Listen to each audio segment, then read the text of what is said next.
বুঝছো ইশরাত? হেলাল হাফিজের ধরো প্রস্থান কবিতা, এখন এই কবিতার মধ্যে আছে যেমন ধরো চিঠি বা পত্র, তারপরে তালপাখা, এগুলো কিচ্ছু নাই, কিন্তু তারপরেও এই কবিতার যে আবেদন সেটা কিন্তু কমে নাই। যেমন ধরো হেলাল হাফিজ বলছে, এখন তুমি কোথায় আছো, কেমন আছো, পত্র দিও। এক বিকেলে মেলায় কেনা খামখেয়ালির তালপাখাটা খুব নিশীথে তোমার হাতে কেমন আছে, পত্র দিও।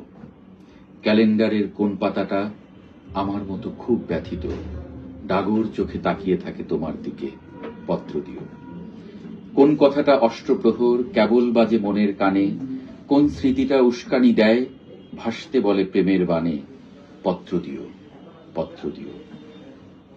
এখানে যায় কবি যদি সে চিঠি নাই, তারপরে শোনো কি পরিমাণ মানুষ এবং আপনার এই কবিতা শুনবে আপনি জানেন না। এখানে শোনো, এরপরে কবি মানে একটু কেয়ারলেস ভাবে বলছে এবং খুব আক্ষেপ করে বলছে, যদি সে চিঠি না পায় তখন কি হবে। আর না হলে যত্ন করে ভুলেই যেও, আপত্তি নেই। গিয়ে থাকলে আমার গেছে, কার কি তাতে। আমি না হয় ভালোবেসেই ভুল করেছি নষ্ট ফুলের পরাগ মেখে। 5 দুপুরে নির্জনতা খুন করেছি, কি আসে যায়। এক জীবনে কতটা আর নষ্ট হবে, এক মানবী কতটাই বা কষ্ট দেবে।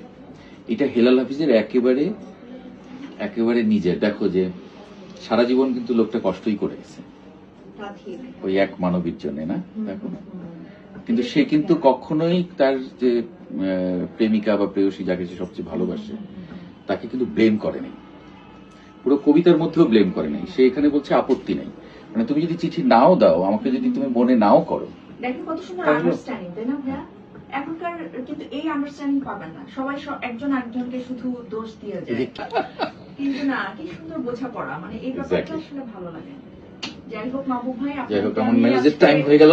হ্যাঁ, এই চুলটা ঠিক করবো দাও।